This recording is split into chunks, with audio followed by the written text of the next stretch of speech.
आज हम बात करने जा रहे हैं मिडिल ईस्ट में बढ़ते तनाव की, जहां इजराइल ईरान के परमाणु ठिकानों पर हमले की तैयारी कर रहा है और अमेरिका ने अपने गैर जरूरी स्टाफ को क्षेत्र से हटाना शुरू कर दिया है। और राष्ट्रपति डोनाल्ड ट्रंप ने साफ कह दिया है कि ईरान को परमाणु हथियार नहीं बनने देंगे।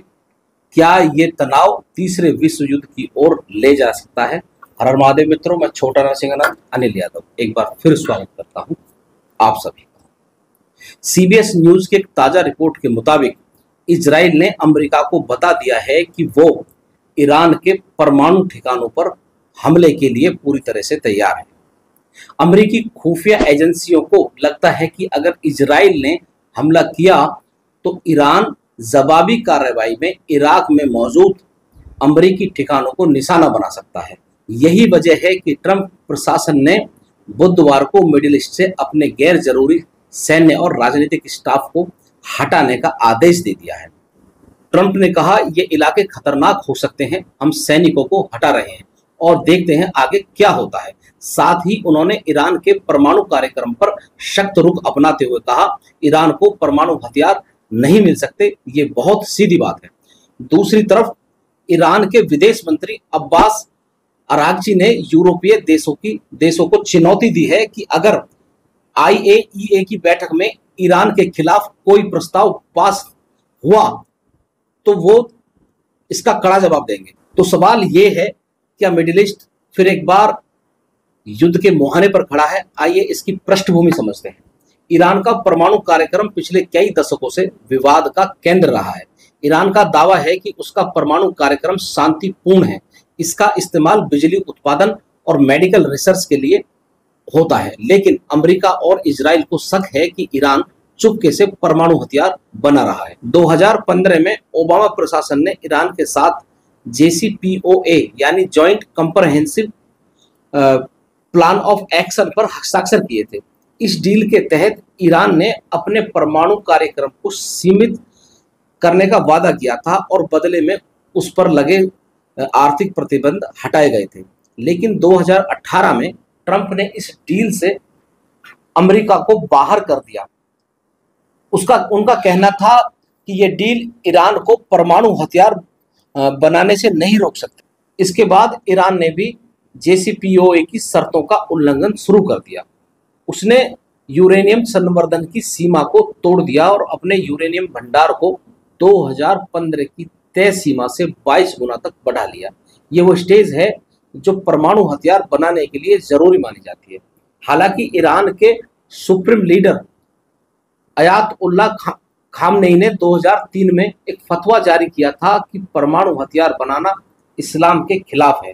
लेकिन हाल ही में कुछ ईरानी कमांडरों ने उनसे इस फतवे को वापस लेने की मांग की है। इससे तनाव और बढ़ गया है। इजराइल के लिए ईरान का परमाणु कार्यक्रम एक अस्तित्व का सवाल है। इजराइल का मानना है कि अगर ईरान को परमाणु हथियार मिल गए तो वो इजराइल के लिए सबसे बड़ा खतरा बन सकता है। इजराइल पहले भी अपने दुश्मनों के परमाणु ठिकानों को निशाना बना चुका है।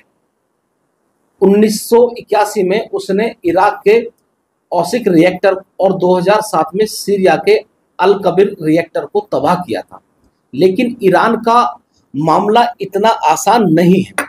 ईरान ने अपने परमाणु ठिकानों को जमीन के नीचे बनाया है, जैसे नेतन्याहू और फोंडो साइट्स। इसे नष्ट करने के लिए इजराइल को बेहद उन्नत हथियारों की जरूरत है। फिर भी इजरायली वायुसेना ने इन ठिकानों पर हमले की तैयारी शुरू कर दी है। कुछ एक्स पोस्ट पर दावा किया गया है कि नेतन्याहू ने वायुसेना को एक तरफा हमले के लिए तैयार रहने का आदेश दिया है। हालांकि ये दावे पुष्ट नहीं है, लेकिन तनाव की गंभीरता को और ज्यादा दर्शाते हैं और बढ़ाते हैं।